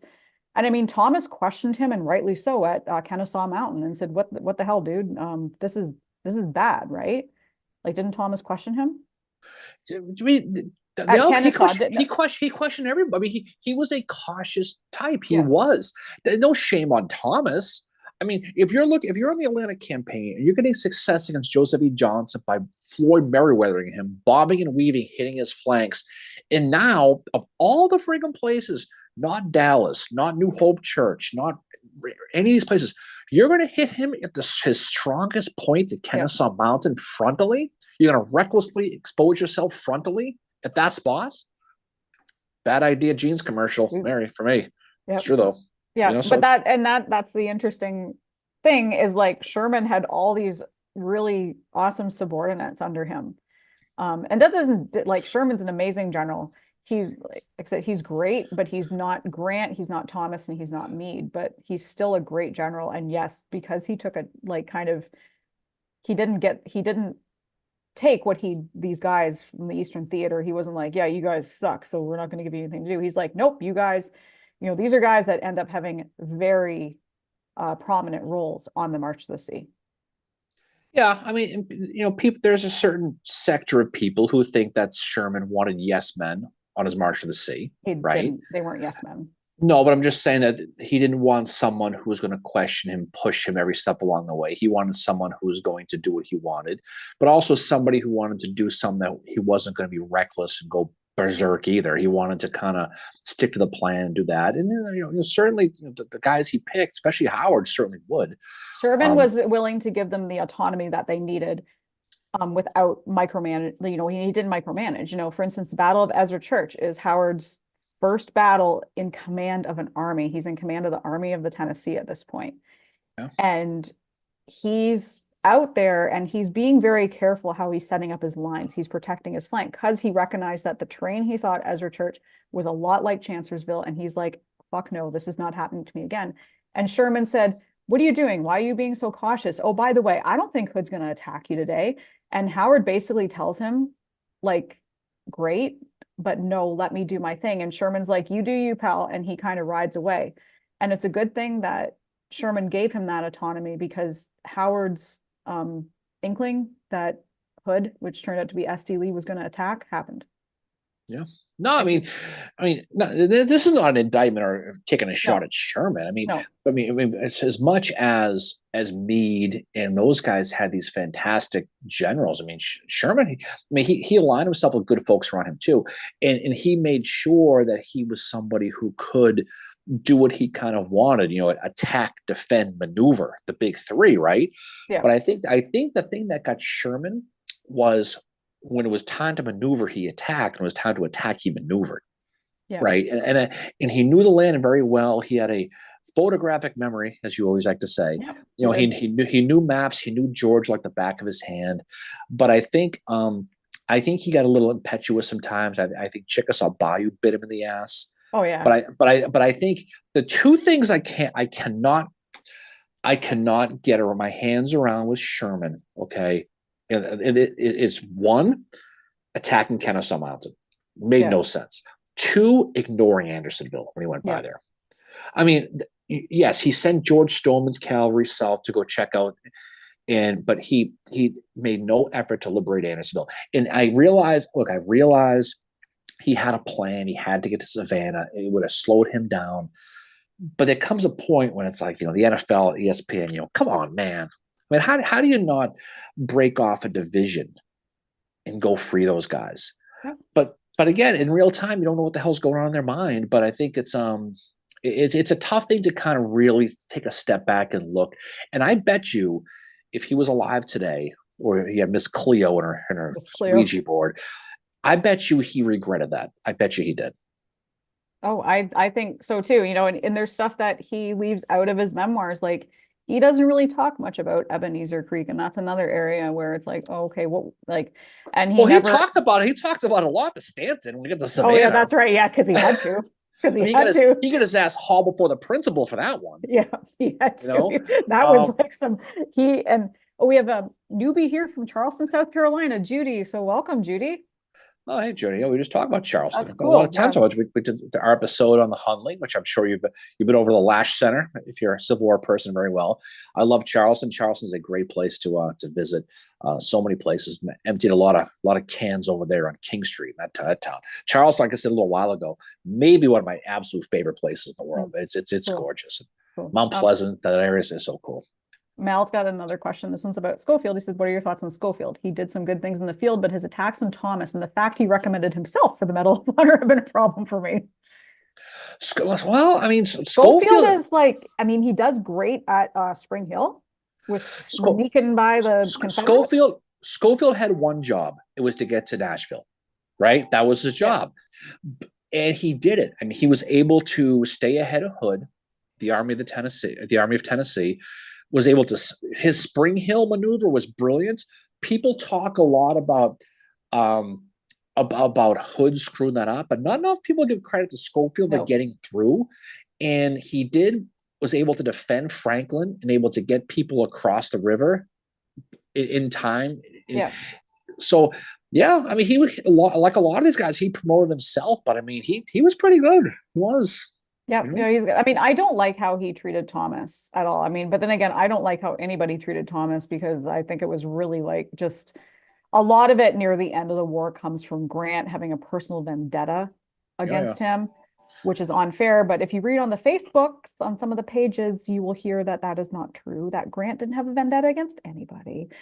But Well, I mean, anyway, as I sit here and drink my beer, well, social media, social media is hold on to a point as far out as you possibly can, like grim death, yeah. and maintain a level of stubbornness, not fall back because of what you thought you previously learned. And that look, that's fine. Yeah.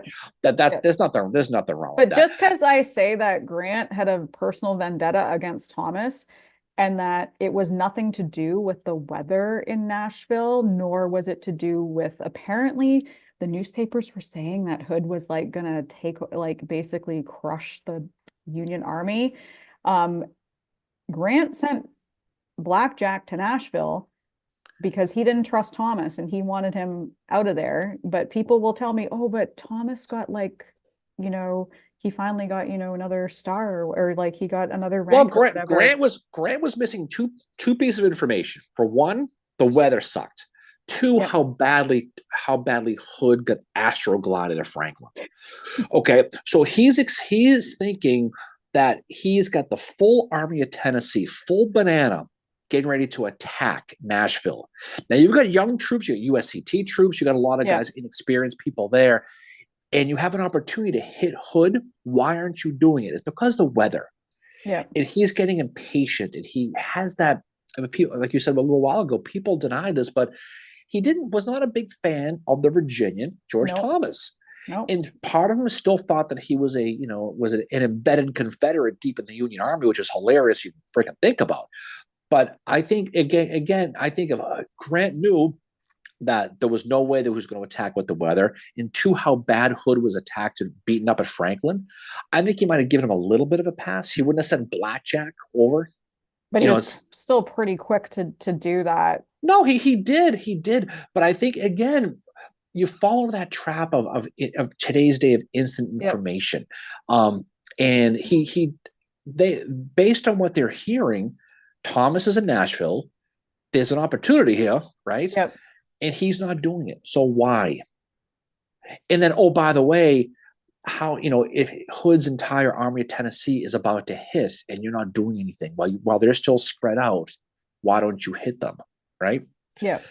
But that, again, you're getting your information, very, like it's much slower. And yes, you're right. You have to remember that part of it. The other thing about Schofield, getting back to him, is like when Lincoln went up to City Point to talk with Grant and Sherman, or not Grant and Lincoln, he wanted to go back really quickly. And Lincoln was like, what's the rush? And Sherman's like, well, I've left Schofield in charge. And he was just like not having any, he was like, I need to get back. And Lincoln's like, well, won't he be okay? And Sherman's just like, I need to get back.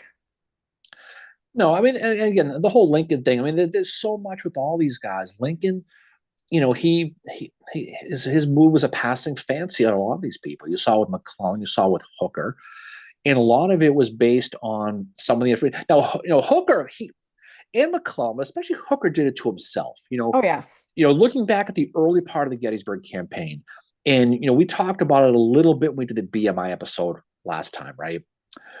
Ewell's corps is moving up. Longstreet's following. They're coming. Mm-hmm. They're leaving that Fredericksburg area, heading towards Maryland. Hooker decides, hey, Abe, I want to attack what's left in Fredericksburg. Mm-hmm. Because they're moving to my northwest. If I move southeast and I hit Fredericksburg, I can destroy what's left there, and then I can go right towards Richmond.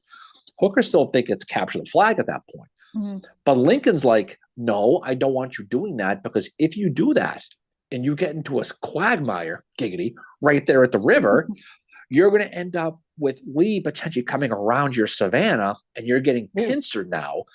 and you're going to be screwed. So I don't want you attacking Fredericksburg. And he stayed on that. He kept hitting that. Mhm. And then as the Gettysburg campaign continued and it was all moving northwest and he started to go, we mentioned before, you have Brandy Station, you have Aldie, Yeah. you have that. Hooker then loses control of where these guys even were and gets lost.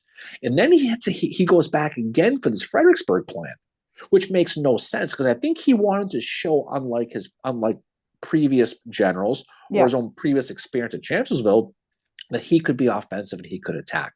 Yeah. And he never got on that page. Once Robert Milroy got pantsed in Winchester, he's reporting, his generals, including Pleasanton, speaking of him, is reporting that Ewell is nowhere near Winchester. The same day that the Milroy's veterans are escaping into Harper's Ferry, saying, we just got our asses kicked by Ewell. Goddamn right he's near Winchester. So there was so much miscommunication he had, and he did not endear himself towards Lincoln. And when he wanted those extra Harper's Ferry guys to attack, that was the like he was like, no, we're not getting them. But that's the thing with him though, is that he was wishy-washy and he wanted to be aggressive, but he couldn't at the same time. He didn't know where anybody was. He was getting his BMI information, but he wasn't sure how accurate it was. He was getting mixed messages from the cavalry. He's getting messages from Andrew Curtin that the numbers are totally inflated. He still wants to be offensive and attack Fredericksburg, and he's like a teenage kid, bouncing off the walls with all this information. Yeah. And then Lincoln wanted to get rid of his ass, and then he had the opportunity to. Mm-hmm. Yep. So Jim mentions that Franklin might have had more to do with Jacob D. Cox than Schofield. That's his opinion on it. Yeah. No, exactly. But it's but I mean it's Franklin's a thing though, because it was a situation where he was going to basically throw up almost like, kind of like Tilden did at Gettysburg, sacrifice a bunch of guys, Updike's guys, right there at the point to let the rest of your men escape over, because they had to fix that bridge to get across back to Nashville. I like Schofield. I mean, he's kind of a B-level guy who doesn't get enough credit, but you can't deny what he did at Spring Hill and probably Franklin was pretty good. Yeah, and Scott has a question. Didn't a couple other guys recommend themselves for Medal of Honor? Like Butterfield did, and Sickles. Did Sickles? I don't know. No, Sickles didn't. Sickles got the Medal of Honor because of the thing about Butterfield absolutely did, but Sickles got the Medal of Honor because he lost his leg at Gettysburg. What's interesting about Sickles was if he didn't lose his leg, he probably would have got court-martialed. Yeah, because moving his entire corps up. We've talked about that a million times. Yes, Meade told him he could adjust his line, but Meade said, yes, but I didn't tell you to advance on Richmond. I mean, there's all that stuff. But when he got injured and he lost his leg, Sickles got back to Washington before Meade's battle report did. So he told the story of how he valiantly moved up and put a crimp in Longstreet's dick and screwed the whole. He told Mary Lincoln that story, right? So because he lost his leg, he became quasi-hero and got a Medal of Honor. So he didn't really promote himself. He did, but not for that specifically. But he definitely embellished what he did. Yeah. He told Lincoln, I knew Longstreet was coming. There's no way he knew Longstreet was coming. There's no friggin' way in the world he did. But he said he did. And that whole story resulted in him getting the Medal of Honor. So I guess yes and no, but he didn't sit there like Butterfield and say, who would look good wearing that medal? This guy. Big Mel said Hooker had a lot of military talent, but his enormous ego got in his way. Resigning after he didn't get promoted when McPherson died was such a dumb move. And he was like, Hooker was just not fitting in the Western theater. There's one story where he and Sherman, they were up on this hill and they were doing some scouting and all their staff were up with them. And then the Confederates start shelling them and people are like, I think we need to leave. And Hooker and Sherman start playing this game of chicken where who's going to leave first. And then they both left at the same time because a shell exploded near them. They're like, we need to go now. Well, Hooker felt he didn't get enough credit for Lookout Mountain, which he probably didn't. I would agree with that. I would agree with that. So he, like Howard, he has a shitty experience in the East. He goes west, young man. Yeah. He ends up over there in Chattanooga. By all accounts, he does very well at Lookout Mountain. Yep. He does. Grant completely dismisses it, calls it a you Pure know, romance. pure romance. And I think at that point he probably felt like he was kind of blackballed. And yeah, and then Hmm. when he replaced McPherson, he took his ball and went home, Yep. which he probably shouldn't have. But I And he think doubled down on the Chancellorsville stuff because like yeah, the next thing you know, like a week after Hooker left, Howard's writing Elizabeth saying, "So Hooker left, and you might read some bad stuff about me in the papers in Chancellorsville again because Hooker's going on a smear campaign against me." Just to let you know, he's very good. Like Howard's very good about it. It's clear he's been through this before, and he's like yeah, writing is like, "I'm just warning you, you might see some bad shit about me in the newspapers again," because he's going on his little like, because before he left, he said Howard needs to wear petticoats, called him a woman, which was insulting at the time. yeah. Well, he thought, they called him old prayer book, and he was a little more, a little more pious than I think a lot of, even for that era. I thought they thought he was a little bit too much. But yeah, but Hooker was one of those, again, one of those great what ifs. He had Yep. all the tools, he had the looks, he had the leadership, the bravado. But when the time came, he fights so hard just to get to the front door. But when he gets there, every time It's he like, realizes he forgot his keys. You know what I yeah, mean? That's who he was. You know, his Chancellorsville fiasco, which he admitted that he lost nerve. I mean, people, he does get the concussion. yeah. He denies Meade from attacking Stewart when Stewart was running infantry after Jackson got wounded and ultimately died. So, but again, there's so much that goes into it. Now in Massachusetts here, Hooker's one of the heroes of the Civil Oh, War. I think he needs more credit for what he did with the AOP. And Jim actually asked a really good question. Why do you think it is there's nearly nothing written about Hooker? And I said it could be lack of sources. And but we don't know what sources are available. But why do you think there's nothing written about Hooker? Like not really a biography or anything? I mean, he's a fascinating piece in I AOP. personally, I just think that no one's done it. I mean, to Yeah. be honest, I mean, he's a guy who, he had a lot of success coming through. I mean, he got to where he did for a reason. This is a guy where after the Mud March, he takes over, right, heading into 1863. He completely revamps the army. Oh yeah. So when you look at Meade's army at Gettysburg, it was the army created by McClellan that was rehabbed by Hooker. This is a guy who wisely, he ended up putting artillery in every corps instead of all together. He had 5 reserve artillery corps in a reserve, which is, Henry Hunt's running that, but Mhm. he's got, so now instead of running guns around, each corps has it. He puts, he strengthens up the cavalry. Um, he does a lot of things to help expedite the army. He gets rid of corruption in the army. He helps furloughs. He increases the food. He does everything. The esprit de corps with the corps badges. He steals from Kearney, admittedly, but he does Yeah. do it in the East. But he does. He basically helps when the morale was at its lowest It point. was the absolute Is lowest at that point. Nader after the Mud March. He gets them ready to a point where they can go ahead and they can be competitive in a Chancellorsville, and they probably should have won that. So he doesn't get enough credit for that. You could probably write a really good book on, I don't know, the most exciting book in the world about how he revamped the Army of the Potomac. But the problem with him is his legacy is falling on his face at Chancellorsville, being a whiny little bitch to Lincoln after Chancellorsville, and then getting fired. Or actually submitting his resignation to blackball Lincoln, and then Lincoln calling his bluff on it. So you could really make a case that he's somebody who kind of was his own worst enemy, a la McClellan. But Yeah. I just think it's because no one's really put the time in. Yeah. And I mean, he would be such a fascinating study as well. Like Frank says, imagine if Hooker had won at Gettysburg, if he'd been in charge, his reputation today would have been so much better.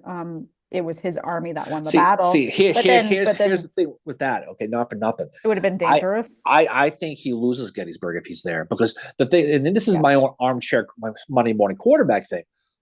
You lose Chancellorsville, and you feel that your reputation is sullied because you've pissed on your own leg, and that's how he felt, right? Let's suppose for a second he ends up going. He has the same trajectory, as Meade ends up taking. He ends up at Emmitsburg, Maryland, and and he finds out Lee is spread out over that 55-mile window, east, north, and west of Gettysburg, and he goes in the whole exact deal. He ends up sending his left wing in, the first, the third, the 11th. The whole deal is still the same. Except Hooker's in charge. When they're sitting there on the first night when he gets there, I think his mindset is offensive, not defensive, because of his loss at Chancellorsville. I think he's going to see Gettysburg as a point to redeem himself. And I think he's going to be aggressive. And he would have played right into Lee's hands, and they would have got slaughtered at Gettysburg, and it would have been a loss. Yep. But that's just my own opinion. I think what made Meade brilliant was he was able to assess the information, be a little bit more cautious. Yes. And then play defense. And let's see what Lee does. Lee likes to play defense, but he thinks he has us over a barrel. I bet you I can get him to fight offensively. Versus Hooker would have been like, Hood, let's all go. That's what Jim says. He says he's going all in at Gettysburg to fix his reputation.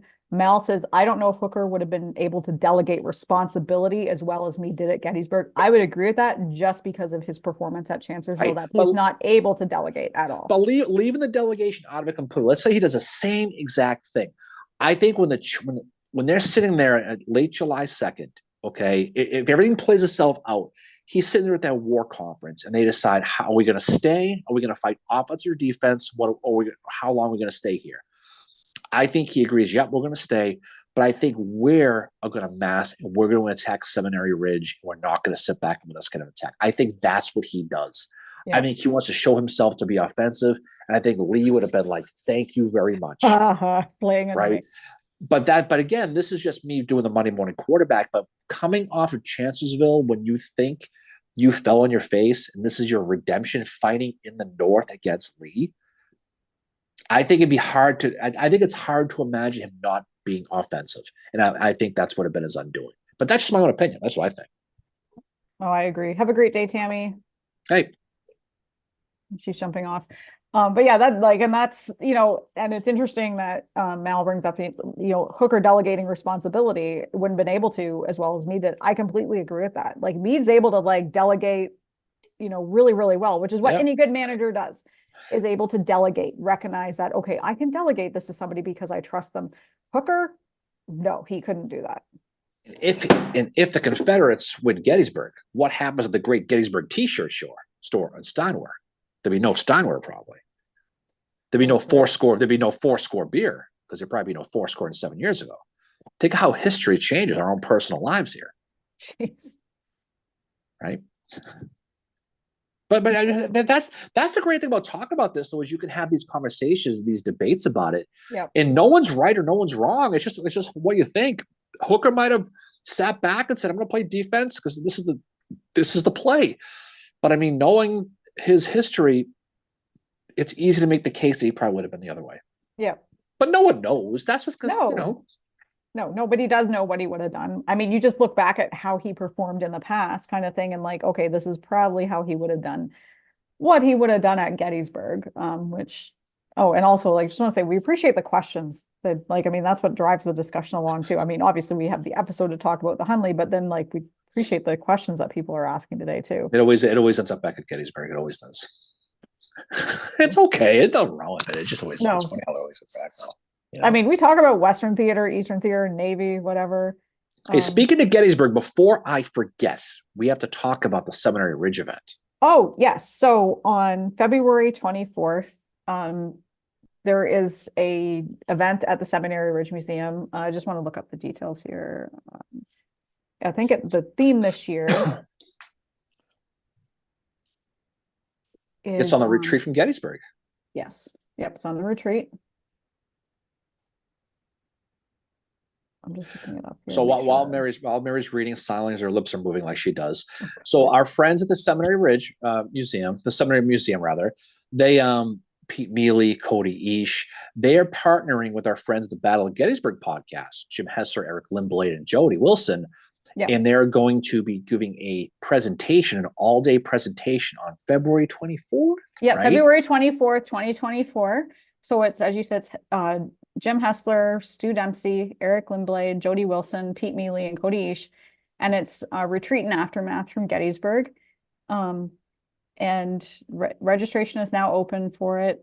In person is currently full, but they do have a waiting list. But there is a virtual option as well if anybody wants to attend virtually to that event.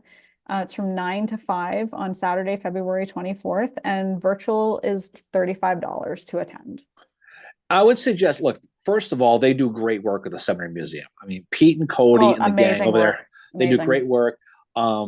You know, Jim's podcast with Eric and Jody is fantastic. Everybody knows Get Battle. Stu Dempsey is an amazing battlefield guide. So if you go in person is full, but we're going to be down there for it. But if you go online and do virtual, you can watch it. It's an all-day event.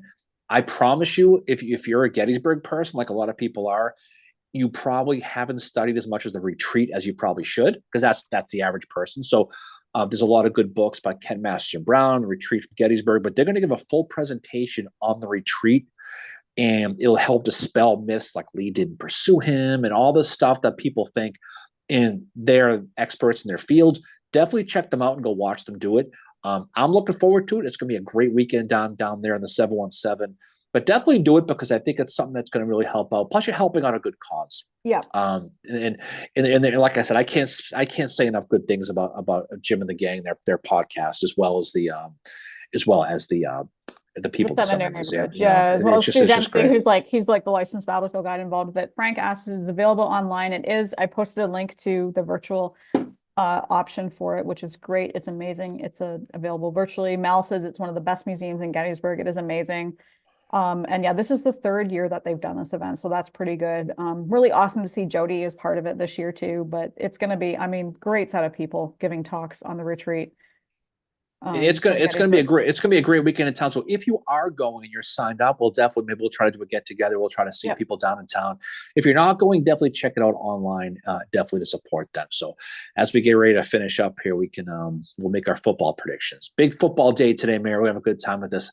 I think I have to hold my nose and cheer for Baltimore, which I hate, but I do not want to see fucking Patrick Mahomes in another friggin' Super Bowl. As we take it to the bank, Baltimore 27, Chiefs 24, Niners 28, Lions 10. Hate to say it, but I think they're going to get smoked. But I think it's going to be a good game. I'm looking forward to watching both. So, all right. So let's get ready to jump off here. Any final words from you before we jump off of the weekend?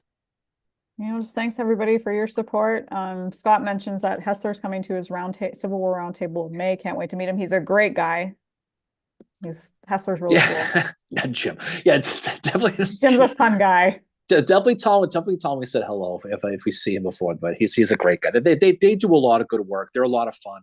And they do great work for that battle. There's no question about that. They're good friends of ours, so we definitely want to support them. So, all right, so we have some fun stuff coming. So it's a couple of things for us down the road here. We'll announce the next episode here soon.